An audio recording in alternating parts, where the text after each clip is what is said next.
do have to start with the World Cup and the announcement today that Christian Pulisic was injured. PLG, if you want to try and help iron this whole thing out. So, I mean, it was, he came out and said himself that he, twisted his ankle is what he said. And so much to the chagrin of sports fans, they're like, really? Like you took yourself out of the World Cup because you sprained your ankle?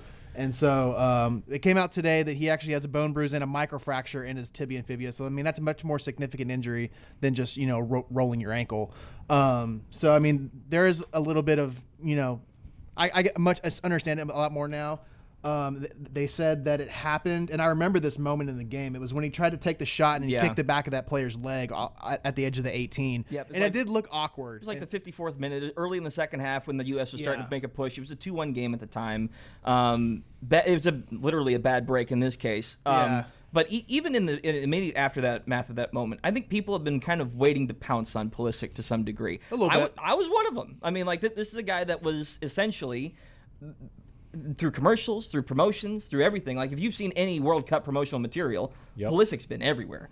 And this is the guy that if you were going to say American soccer had a face, it was him. Before the World Cup, he was the face of the team. If you knew anybody, it was Christian Pulisic. No one knew who Flo Balogun was. Right. Nobody knew who Alex Freeman was. Granted, they had their moments and became household names, but going into the tournament, Christian Pulisic was, the savior of U.S. soccer going into it. Right. So you go from essentially getting injured in the first game, like for a World Cup, for a home World Cup that he was resting up for, trying to be primed and ready for. Like, this is the American moment for soccer. It's about to kick things off.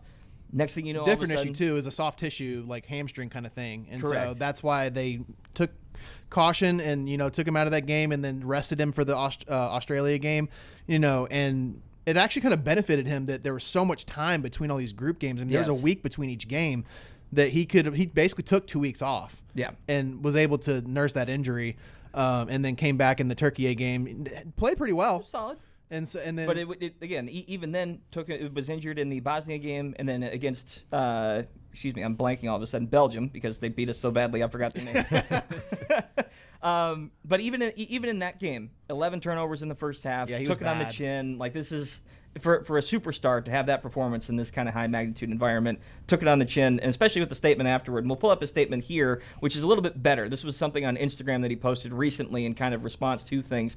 Tough to find the words. I want to start by saying thank you to everyone who believed. The support carried us all the way through. It simply wasn't good enough from us in the end, and I wanted to deliver so much more. I still feel blessed to be a part of this team. The memories this summer will last a lifetime. It's just the start of for us and for the sport in America. So, Sean, I want to come over to you, and I realize we've taken up a lot of the physical information here. But how much more do you think we can say it's the start for this sport in America? Because I feel like we have this discussion every World Cup. Is this a start, or is this? How have you digested this World Cup the Americans run? I'm worried that I may get things thrown at me from over here. No, we're good. I'm cynical. Really? Like, Okay. I just think it's going to be a high for a little while, and America's going to go back to. I mean, this isn't as good as it felt this run. At least those first few games up until the Belgium game. Like, this felt like a different American team. This felt like it was going to be a different World Cup. But the result in the end was, I mean, it's better than many times we've been in the World Cup, but it's not still, we didn't reach our best. Right. And so I think because we sputtered out and didn't make it a step further, I mean, I think that momentum is a little bit lost. And I don't know how much people are going to run with that in America. I mean, I think we will ride this high for a while, but as somebody, I mean, I hate to be.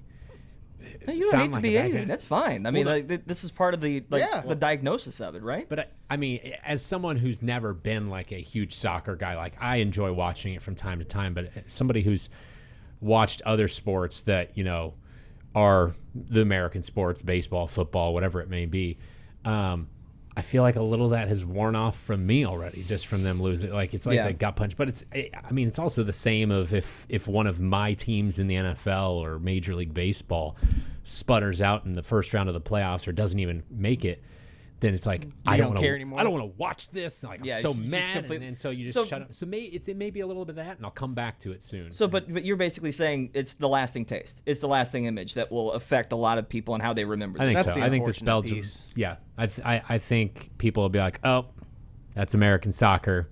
back to life as usual.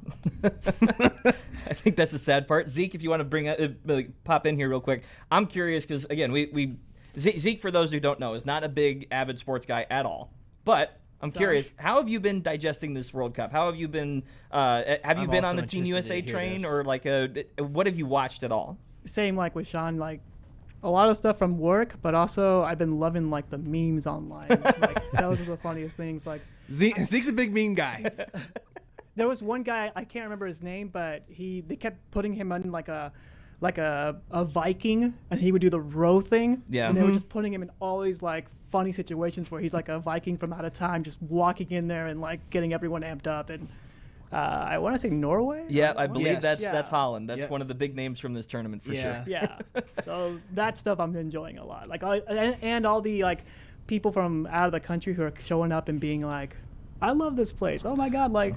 And that's what I like about the World Cup is that it kind of, it unites all, because I mean, you have people like Zeke that he really resonates with the off the field moments of, the viral Viking row, or the, all the different memes that come out, the viral Dutch bouncing thing. Like, that's something that resonates with him. And then like with you and I, like we kind of get more into the game and like the moments of like we're granular. Yeah, like Cape Verde, screaming at the television, "Oh my God, like you're gonna beat Argentina!" And so I mean, like, but that's the greatness of this tournament, is that it unites everybody. Yeah, I mean, of all different cultures, and it's honestly, I think we were blessed to have it here. Oh yes, absolutely. At this point in time.